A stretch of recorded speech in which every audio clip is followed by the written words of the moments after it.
Salam dan bahagia, salam sejahtera bagi kita semua. Perkenalkan, saya di sini Paulina Retno Anjani. Saya di sini sebagai staf ahli K3 di salah satu perusahaan manufakturing di kawasan industri MM 2100.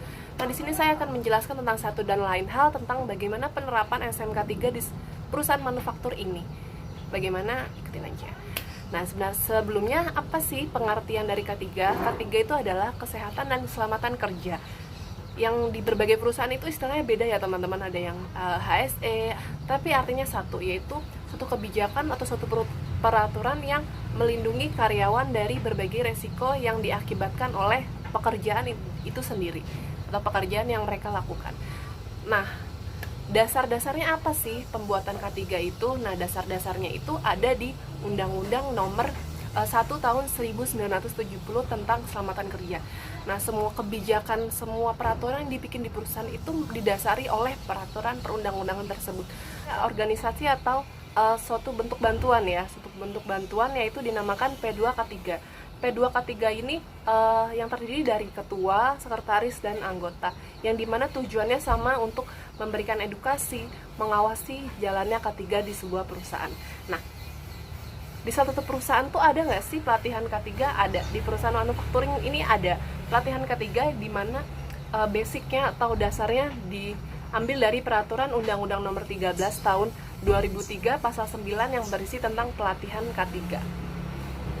Nah, di satu perusahaan bagaimana sih perusahaan atau ahli K3 melakukan penyampaian kepada para pekerja? Nah, strateginya adalah itu dengan memberikan masukan pada penyelesaian masalah K3 yang ada, lalu edukasi yang informatif dan efisien yang disampaikan kepada pekerja sehingga pekerja dapat memahami dan dapat menerapkan prinsip K3 dengan sebaik-baiknya.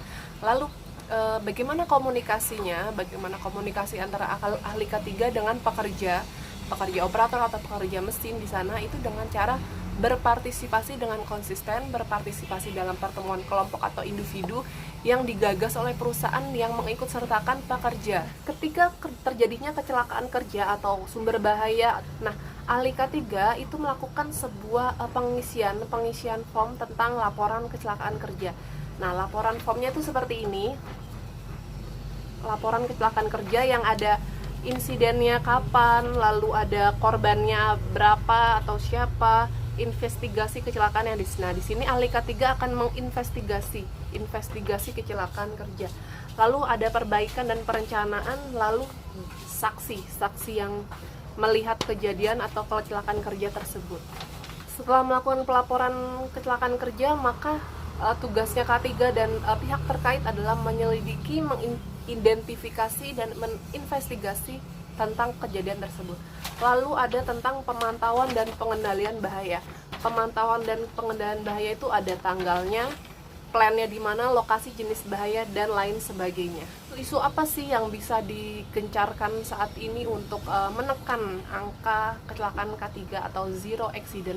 Nah, dengan isu-isu seperti ini kan, seperti pandemi COVID-19 itu perlu ditegaskan kembali, perlu digaungkan kembali agar para pekerja dan semuanya dapat menaati protokol kesehatan sehingga menekan angka penyebaran COVID-19. Yang sudah terkumpul, entah itu tentang kebijakan, entah tentang pengumpulan laporan bahaya, itu dikemanain Kak, dan siapa aja yang boleh diakses. Nah, data dan informasi mengenai K3 atau kebijakan K3 itu bisa diakses oleh semua pekerja, dari mulai yang kerja produksi sampai dengan staf. Tentu dengan kebutuhannya masing-masing.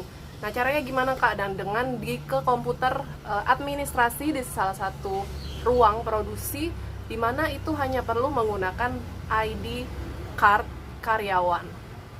Nah, itu bisa diakses oleh siapapun dan dimanapun. Enggak dimanapun juga sih, kan hanya ada di produksi aja, dan di portal perusahaan juga boleh. Nah, teman-teman sudah tahu kan bagaimana perusahaan manufacturing menerapkan prinsip-prinsip SMK 3 di lantai produksinya atau di lingkungan perusahaannya. Nah, kemungkinan sampai di sini saya menjelaskan informasinya. Bila ada yang kurang berkenan, tolong dimaafkan. Semoga informasi ini dapat berguna bagi teman-teman semuanya, dan saya sangat menerima saran dan kritik yang membangun dari teman-teman semua. Akhir kata, salam.